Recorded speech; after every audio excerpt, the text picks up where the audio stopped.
Hey, what's up, everybody? No Paul again this week. He's actually traveling. Uh, don't know where he's traveling to this time, but he's busy. Probably So somewhere cool. somewhere cooler than the office. That's right.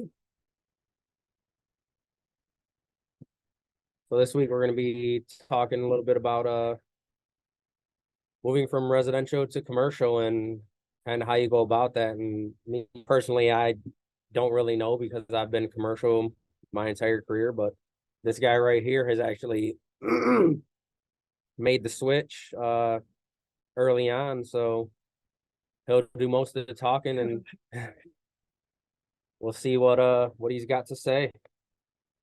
So today, if there's anybody out there who wants to be included in the conversation, please speak up and feel free to reach out and join the conversation.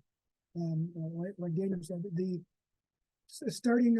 Sorry, my voice is horrible.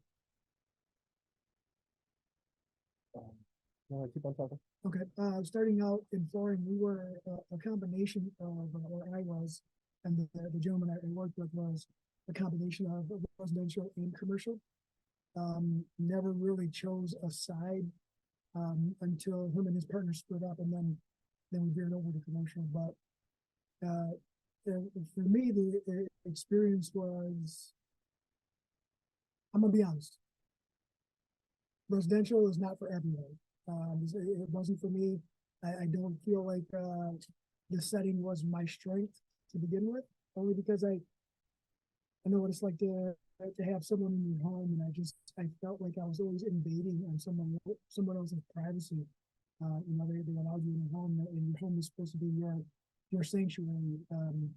It's your kingdom, and it's yours alone. And I always felt a little odd being in there, to be honest. And maybe that's just my upbringing, right? You want to be respectful of other people's property, their belongings, their area. So when we did transition more towards the commercial side, I was extremely happy about that. The commercial side is there's just a lot more, I want to say freedom, but that's definitely changed over the past 10 years or so. But the freedom on the commercial side was Not having to deal with the homeowners yeah, being like um we were just talking about this a little bit ago about how you see some of the pictures on Facebook and it's these guys working over here and then the homeowner in a chair like 5, 6 feet away from them just watching them all day long. And a lot of sorry, our mother is over here coughing. yeah, that's just her saying hi in her own special way. Um, But it's like we call them helicopters. We used to call them helicopters, right? And they used to bother me too up until there becomes there's a point in your career where you don't really care who's watching you anymore because you're not doing anything wrong in it. Even if you do mess up, you know how to fix it. It's not like it's you need to try and hide anything. It's like, oops, my bad. Let me go grab this over here and fix this real quick. Usually my oops was cutting myself up. Like, oh, yeah, I'll be right back. Um, no, it's just a different setting. Understanding the difference as far as communication with the homeowner versus a commercial site where you're dealing with other traders in general. Um, the communication aspect is a lot different.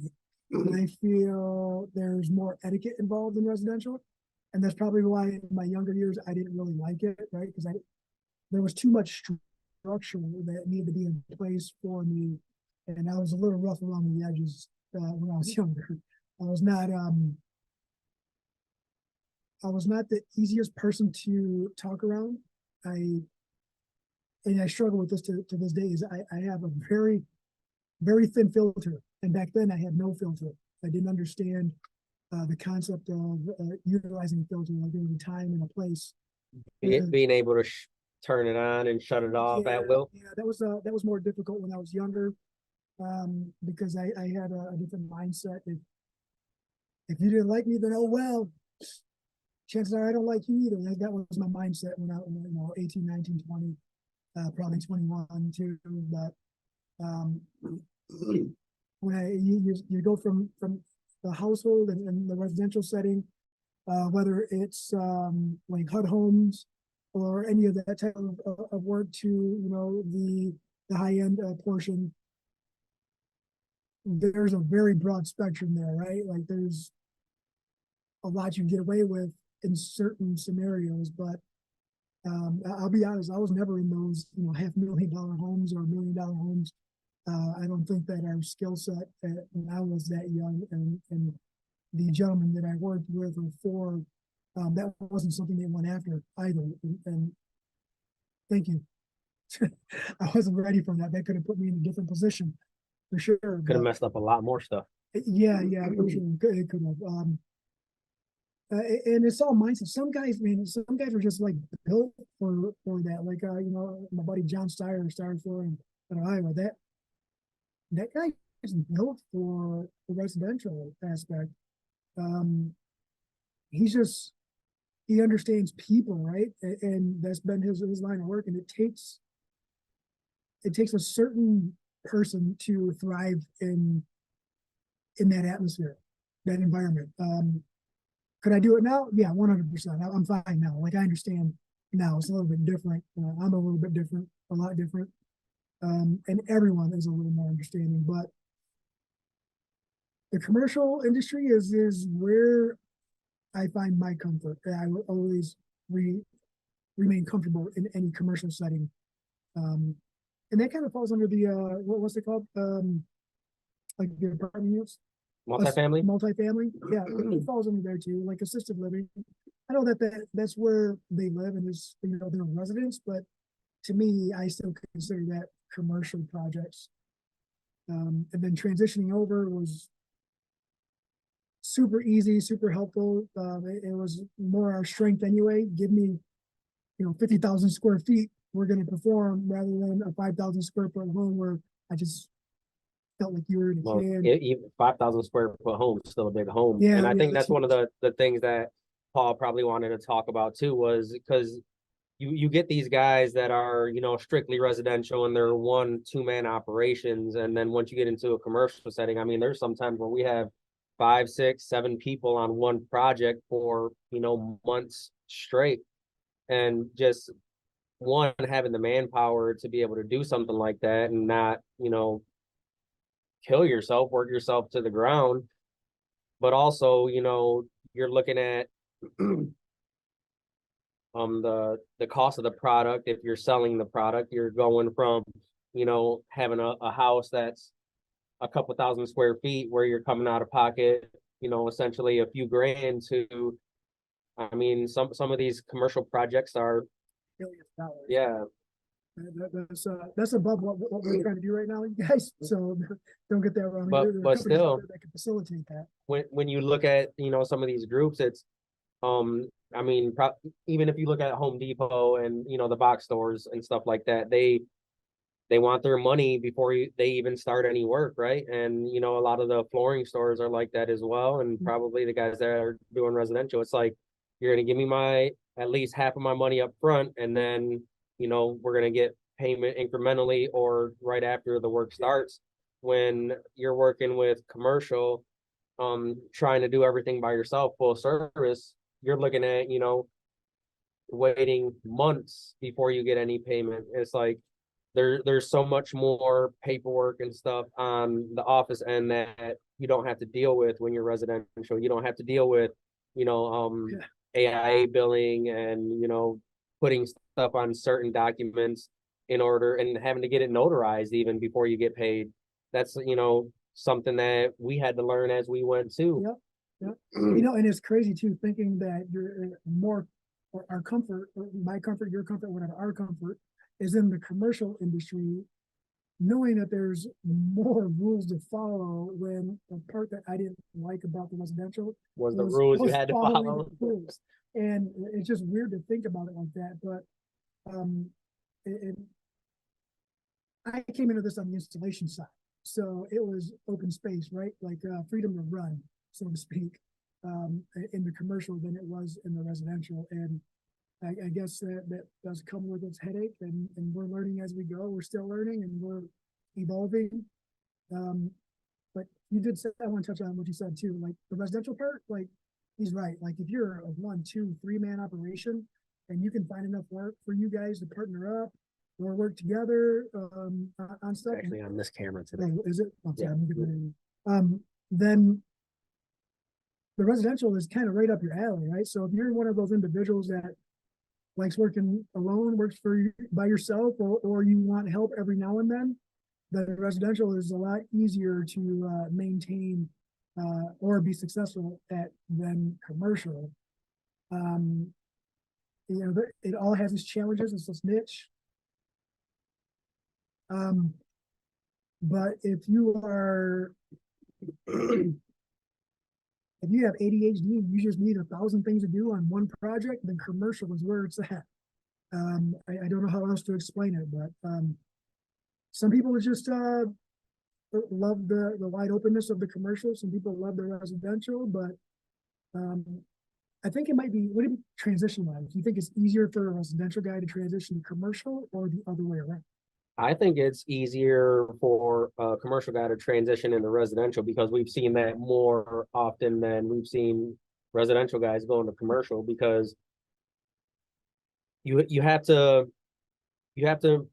be willing to create a team if you're going to do commercial, right? Because if you just want to work by yourself, then residential is the way to go because you're working in a smaller space on projects that you can handle yourself with just you and a guy. But if you're looking at, some of these bigger commercial projects, that's when it takes more people. So a lot of the guys that we've seen transition into the residential from the commercial have not had a hard time really, and they enjoy what they do still. And I mean, you think about a couple years ago when we seen the residential market shooting off, right? And the commercial was not really, tanking or anything, but it was just steady. So what did they do? They were like, man, all these houses are being built, and I know some builders. I'm just going to switch over. And now, we're getting calls from some of these guys, and it's like, hey, what do you got going on? Because I mean, even through the chamber, you go to the meetings, and that's what they'll say. They see everything in the residential side kind of slowing down a little bit, and the commercial side is actually taking off a little bit more than it has been, I think. Especially the multifamily. So, and and that's one thing too. With multifamily is going to be able to feed both monsters, right? Commercial and residential, because essentially that's what it is. This is a residential project on a commercial scale. I think that's a good way to. And you get a mixture, right? Because a lot of the multifamilies that I've been seeing come across the desk are like they'll still have the stretch carpet in the units in like the bedrooms, but then in the kitchen and stuff it'd be glue down LVP or sheet vinyl instead of the click stuff. Yeah, but then the common areas will have commercial glue down carpet or resilient as well. But I think if you are looking to make a switch and you are doing residential, even full service selling the materials and everything. I don't, a lot of these guys like go through like Floor Source or something, or they have partnerships with the stores.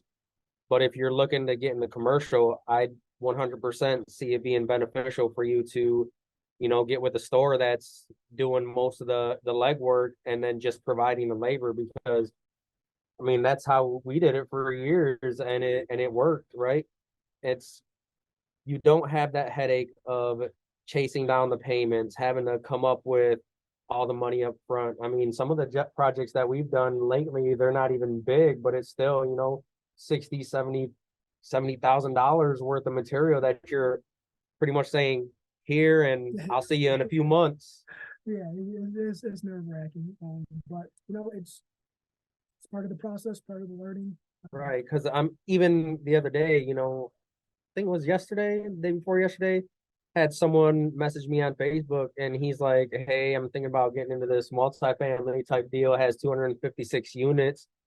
And I was just wondering, he was asking me about measurements, about, how do I do pricing? I'm usually not doing stuff. And it's like, man, at 256 units plus the hallways, plus the stairwells, I said, you're probably looking at, $250,000 easy, just the material that you're going to have to float. It's like, not only that, he's working with someone that they want him to supply the material and everything, and it's like, man, do you even have the accounts to be able to order this Yeah, stuff? how are you going to leverage that? Is the question.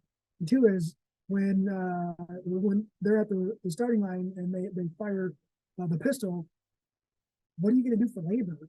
You know, do you have all that in place? Can you have all that in place? I mean, there's a lot of variables to think about it, you know, and I go out like this and I tell people like this, you know, because we have a sized project that we know is outside of what we can handle, right? Like we understand everybody has limitations. Even if we do reach out to our network and try to use some of the guys and the installers that we know for help. There is no project too small, but there is definitely a project that is too big. And knowing your limitations on that right away will help you a lot. Like I think that at some point we may have taken on more than we could chew. And it didn't always start like that because scheduling is all over the place in commercial.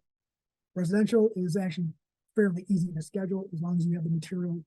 But commercial, there's a lot of variables that push you back or want you to get pushed up. And I think we've been to the point where we were working way too much to accommodate everybody else's schedule changes, thinking that we were going to lose work if we said we can't accommodate. And you know, in some cases we might have, and in some cases we probably do right now. But it's okay to say no, or I'm sorry, I cannot accommodate that schedule change. Right. And if you're thinking about, you know, I definitely feel free to reach out to us. And, you know, like I said, someone on Facebook reached out to me with questions, and man, this all we want to do is give you the information to make you make the right decision, but we can't make it for you, right? You're gonna do whatever you want to do. So just be informed, right? And that's what we're here for, to inform everyone and just kind of let you know what we've been through. And I think if you are making the switch, looking back, that's the best bet, is to get with, you know, another a contractor, a flooring contractor in your area, and start on the labor aspect only, and see how far that can take you before you even think about, you know, doing at least any big projects. I mean, we've done, you know, projects where it's just, even at schools when we were first starting to sell, it's like, Yeah. you know, a few rooms here and a few rooms there. And it's like when you're self-funding, it's hard to watch that money go out and not knowing when it's gonna return. It's easy to overextend your finances because, I mean, you can look at it like you're going to get it back, but when timing is very important, extremely important. Timing can make or break you for sure. Right. So, you know, just going back to those when they pay, when residential, you're essentially asking for money up front, you're getting it, and then you're getting your money pretty much as soon as you're done. We have commercial projects that I've been waiting for payment for probably 2 months now. Mhm. And, you know, we have some contracts or some bids proposals that go out and they come back and it's like, hey, you're asking for, you know, a net 15 or a net 30, and we pay net 45 or a net 60. Is that okay? And I mean, that's a matter of, absolutely, we will work with you because we want the work. It's, if we say no, they probably are not going to change their pay schedule to accommodate you. And on the other hand, you may already have some relationships with contractors and they understand, you know, all these these large contractors started out in a position where they couldn't afford to do what they're doing now. They weren't at that size. And some of them understand that, you know what, like if they see value in you, then they may bend the rules a little bit, but I would not make it a habit on asking. But just be transparent, like 100% be transparent. If you can, you can. If you can't, you can't. But don't lead them to believe you can when you can't. That's just nobody likes to have egg on their face. On another note, you salesmen, flooring stores out there, chances are one of your guys's installers or one of the crews has someone out there who gets a lot of phone calls about work and selling product. They don't want to deal with it. They defer that. But if you guys have meetings with them and say, hey, if you guys ever get these phone calls or get clients asking you this or that about a product, if you supply it or if you can or if you want to, and obviously it's not stepping on your toes, right? Like you want to bite the hand that feeds you. It could generate more revenue for you guys too, but man, be honest, give them a piece of the pie. You know what I mean?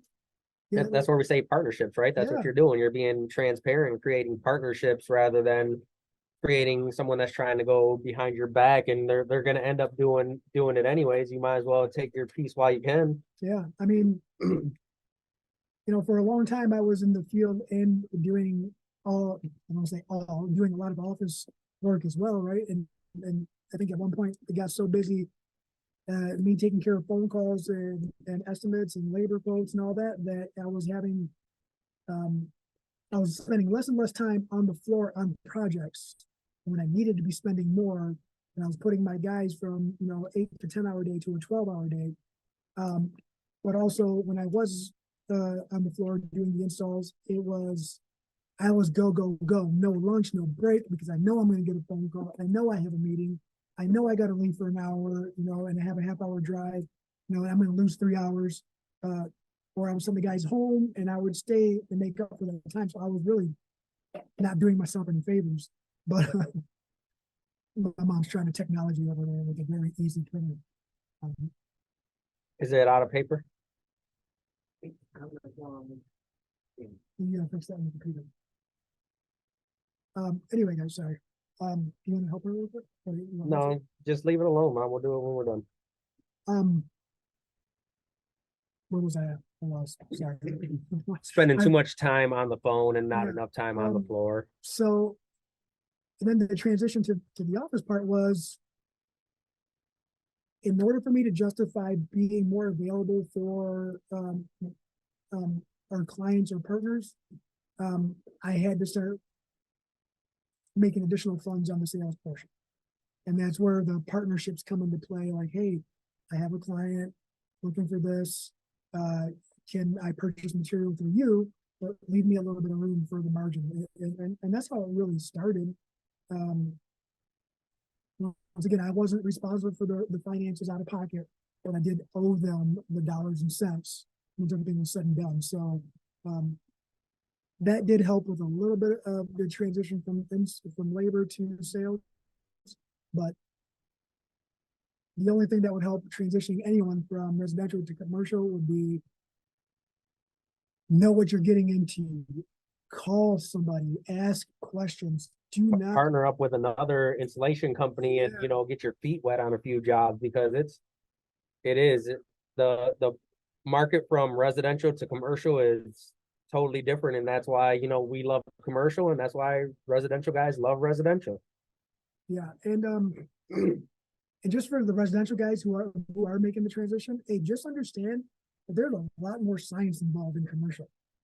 There's a lot more for you to understand and to know in the commercial world. And I'm not taking a shot at any residential guy because or office. It's just there is way more that could go wrong in a commercial setting than there is in a residential setting, depending on what type of residential.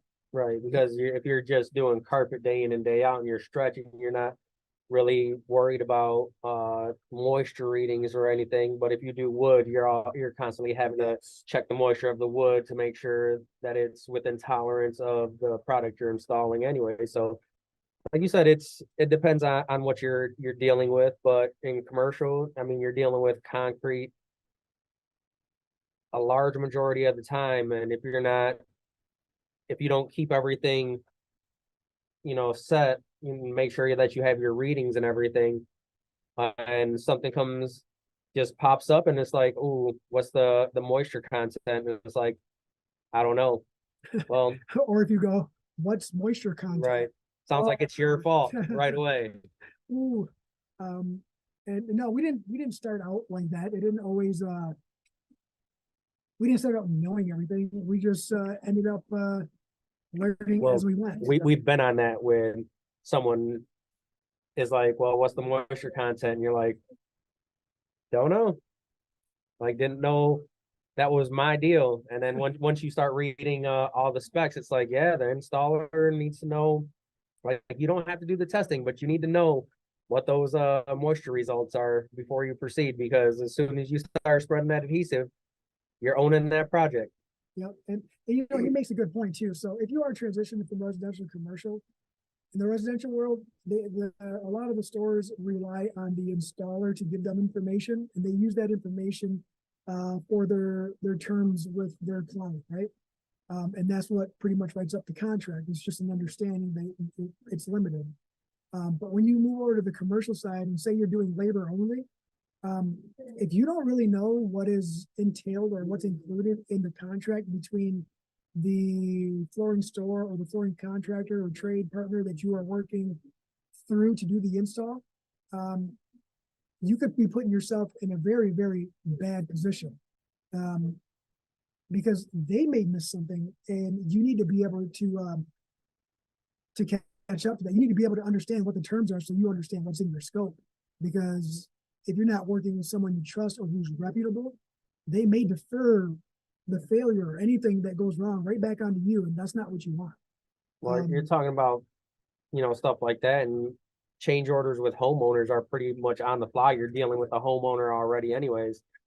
And in the commercial world, some of the documents I've seen, they state right in there, any additional work, even if you get something signed, is not going to be paid to you unless a change order is issued. So you have to, go through more hoops, and it really does suck sometimes, because sometimes it just puts you in a spot to if you're like, if I don't do this, I can't continue. So do I just continue and then worry about it later? Or, I mean, they probably run into that on residential too, but it's easier to get into contact with a homeowner than it is to go through the chain of command on a commercial project. Yeah, I mean, the person, essentially, you are bumping elbows with the person who is paying the final bill in residential, unless it's an investor who's never there, right? And you can get a verbal, you can talk face to face, say, hey, we ran into this situation. Hey, look what we found. Commercial, it's I wish it was that easy. I do remember when it used to be a handshake and an agreement, and then you're good, right? But times have definitely changed. There's no more. I mean, there is handshakes, and there are people that you can still trust that will follow through on what they say they will do. However, there are still documents in place and systems in place to make sure of that. It's just, you can trust someone and give them a handshake and understand that they are going to come through without the documentation right then and right there. Then you can go ahead and continue on and with forward progress on the project itself. But I think this one's going to be a quick one today. You got to get your son over to practice. Paul's traveling, and we don't really have any. Jose was on here for a little bit. He said that he's making the transition right now, and it's a different world, but I mean, it's definitely a really good world to be in. So if you do want to get into commercial, like I said, my advice is to get with a flooring contractor in your area and start out with labor only, so you're not eating the cost of all that material right away. Plus, and learn. Plus, will these manufacturers or distributors even open you up an account? When we made the switch from labor only to full service, there was some distributors and manufacturers that told us straight up, no, we're not gonna even open you an account because of the other people around you. And it wasn't until they start seeing you constantly, like, hey, this is legit, we're actually doing this, then they're like, all right, we'll work with you. Yeah. We it's like, hey, I really need this. If you don't sell it to me, I'm gonna go over here. Like, I need to figure this out. And just have a conversation with them, because I understand their aspect, right? Nobody wants to saturate the market with a sales team, right? They don't want, in an area that's got 20 stores, they don't want their product at 20 stores and have everyone bumping heads against one another. I get it. I understand. However, hey, let their margins separate them. Right. Let their skills separate them. That's one of the things too, is working with your margins, because when you do get into commercial, a lot of it is low bid rules all until you have a stronghold on what your niche is, right? And um there was a project that we lost. When was that, last week or the week before, when it's like on it was like just over 100 grand, and we were within $4,000 of the low bid, and it was like, sorry, like that's all it takes is less than 4%. You put all that work into getting these proposals together. They look through all of your details. They bypass all that. They look at the numbers, say, "Oh, yep, this is the lowest one. We're going to go there." Not always, but that does happen more often than not. You'll get the clients that love you enough to where you're the only person that they're gonna call, and Yeah. we love those clients. So I guess I'm gonna have to close this out on my end pretty soon, pretty quick. But in closing for me is here are my thoughts, my opinions. If you are in the residential market as an installer or even sales, just the margins there could potentially be a lot greater than the margins in the commercial. And I'm just saying, like, you have a sale on a house, and say the average house for flooring on a 2,000 square foot house up and down is anywhere between $15,000 and $20,000, depending on what you're selling. You're going to have an opportunity to make a better margin on that project. But if you go to a 2,000 square foot commercial project, the margins on that are hard no in comparison. Like, they're just substantially lower because the market is a little more cutthroat, I would say. Yeah, but I think depending on the speed, we can do that 2,000 square foot commercial a lot faster than we'd be able to do the residential. So right, and it all depends on what your strength. So if you're one of those people that just like to be wide open and full throttle, commercial is where it's at. If you're, I'm not saying don't be meticulous, but just having that freedom to roam. But if you are one of the individuals that likes to go in and have an easier day or week, so to speak, right? And take your time, move things around, for the customer, the client, or your trade partner, then residential is a little bit more slower paced for individuals like that. To each their own. I like where we're at in our percentages right now, so it's a good mix. Constantly working on those, work in progress, all the time. But yeah, if you guys got any questions, you guys should know where to reach us by now. If not, our first name's Daniel or Jose at preferredflooringmi.com, or like I said before, and we shortened it, so at pfmi.team will probably be easier. But a lot of people, even after that, they're like, well, is there like a .com after that? It's like, no, just .team. That's it. But all right, guys. Hope you enjoyed this one, and we'll catch you guys on the next one. Good one.